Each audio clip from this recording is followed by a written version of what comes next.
Hello and welcome to another Schnorgly Jorkson's video of how to fly. This video is about the Hurricane, and this is the first Hurricane you get. The used to be level 2, and I will say right off the bat, I don't really like this fighter. I like the next Hurricane, the second Hurricane that you get, much better than this one. Why? Mostly because this Hurricane is just really asthmatic. It does not have enough power. And that's pretty much it. Also, if you pull negative G's, or you just pull G's the wrong way, or your plane is upside down, your engine will die. As you can hear during this game, my engine died about 3 times, or, well, not died, but I lost power about 3 times while I was heading down. Which is okay, because I was just heading onto a guy that's at ground level. So it didn't matter for this engagement, but you'll see in future engagements that it really does affect it a lot. I think maybe even more than the Spitfire or Gladiator that also have the same problem. Which was a real problem historically, but it's not really modeled in any planes quite as bad as the Hurricane. And this was a super easy kill, a Kingfisher light plane. I'm not sure exactly what that was. I actually went in on him because I saw a Japanese plane that had some number, and I'm not really fluent in Japanese numbers as far as their planes go. So I went in, killed him, didn't realize it was basically a free kill. But that's not too bad. You can see me kill some actual fighters here in the future. This plane is not incredibly good against Japan, especially because your one advantage that you have against, say, Germany or America is your turn time is going to be better than most other planes. With Japan, you don't really have that benefit, but you do have a lot more armor. Your plane is a lot stronger than a Japanese plane. So you'll see me going head-to-head with Japanese planes. This is just because the Hurricane, it's nearly impossible to dive with it to gain speed. As you can see here, I just nose down a little bit and my engine dies. It's really extremely hard to get into a dive where you actually can gain speed and separation from your enemy because the engine dies so incredibly easily. So it's really kind of difficult to energy fight your opponent very well in this thing.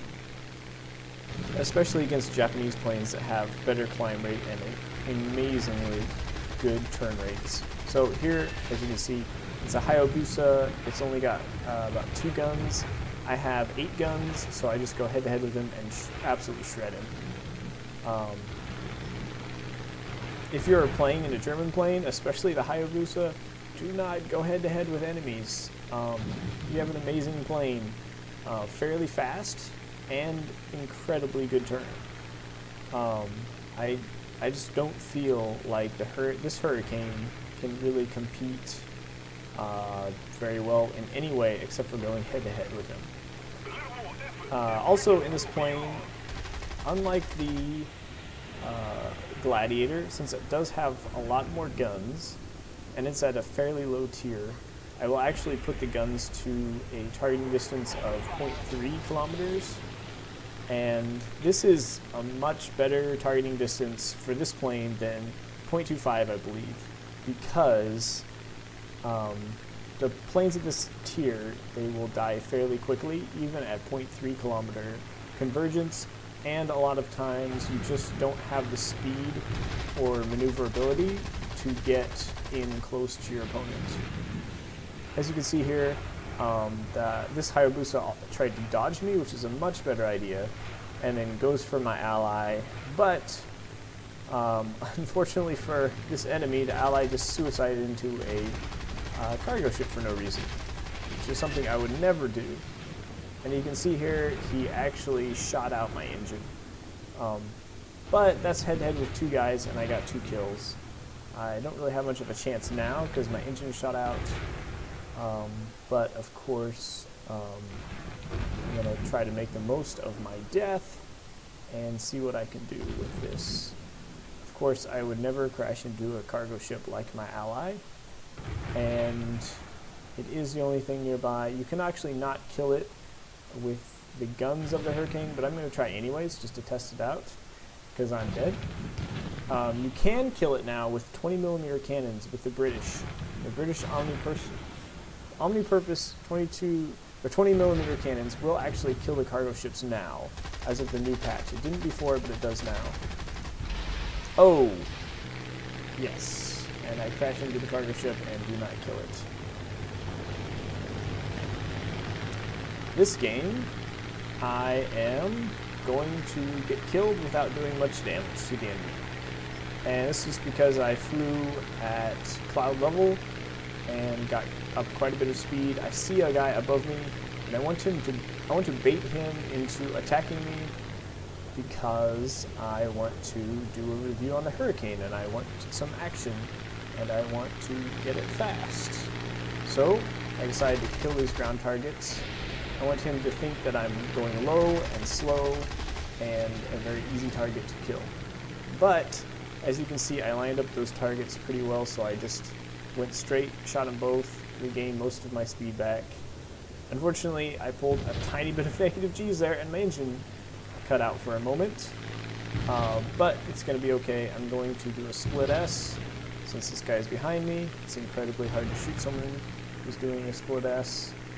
And then I'm going to do a backflip to retain my energy a little bit, and I'm going to have a shot on him. If I was a better shot, I would have been able to do significant damage. As it is, I go into a nice stall, do another flip, and I'm still behind him. Unfortunately, because of the lack of power of this plane, I can't really get very many good hits off on this guy.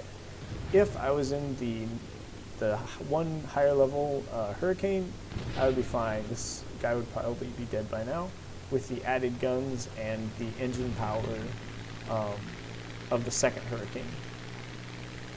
Also, unfortunately, I dive here to try to gain up some more speed to catch up with this F4F. And that's a terrible idea because this F4F is actually a very fast plane. And this Hurricane, I'm not really used to flying. I'm not used to how slow it is and how slow the acceleration is. So I do this maneuver without really thinking that well. As you can see, this guy is getting further and further away from me, and I got a guy on my 6. So I'm going to go into another split S. I'm fine against the guy behind me, and I'm going to start fighting him. Unfortunately, the guy who just left is going to come back at me, and I'm pretty much forced to do a head-on here. Fortunately, I didn't get hit much again. This is a fairly tanky plane. I wouldn't have gone head-to-head with this guy unless his ally was here and kind of forcing me to try to take out one of them. Again, doing a lot of downward loops, I can retain a lot of energy and also dodge fairly well. So you'll see me doing lots of downward loops. When there's two guys against you that you're fighting against, upward loops are often not really an option, just because they leave you so slow at the climax of your loop. At the top of it, you're going to be almost stalling out. And as you can see here, I did a little bit of upward loop, and I'm almost stalling out again. And that's partially because this plane is just the engine power is so low on this thing. But as you can see, I've already gotten some hits off on this first Wildcat, and also went head-to-head and got more hits off on him. If my ping was better, he might be dead by now, but I'm just kind of waiting for my team to come in and help me. Unfortunately, there's getting to be more and more enemy planes and fewer allied planes. Here I would have shot that Wildcat, but I expected that I would have just crashed into him if I had taken the time to actually line up a shot. So I decided instead to dodge him.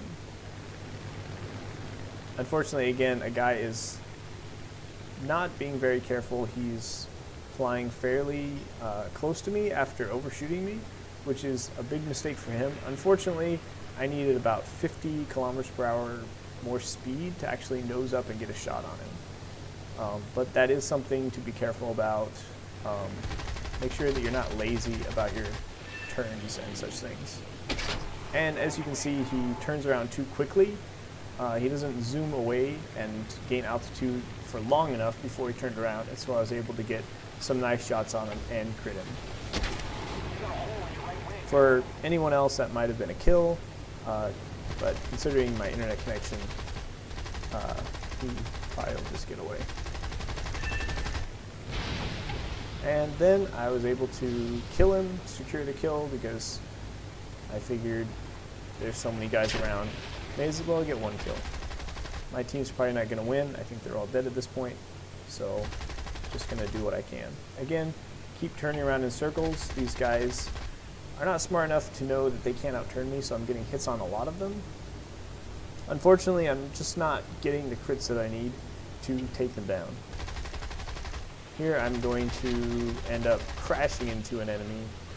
I'm not sure how that happened because he didn't really crash, but whatever. I was pretty much dead anyways. Just trying to make the most of my situation, which is usually turning in this.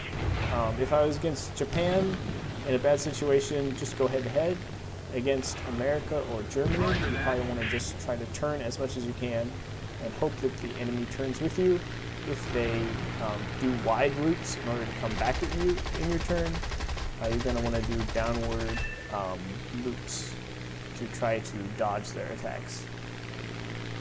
Here I did the same tactic as before, and fortunately for me, the enemy was a little bit below me, so I'm going to use a lot of energy conserving tactics here. I take some shots at one guy and do an upward loop to retain a lot of my energy and look around for any reinforcements that are coming to help him out, which there is one. And I'm going to go off the first guy and instead go for this guy.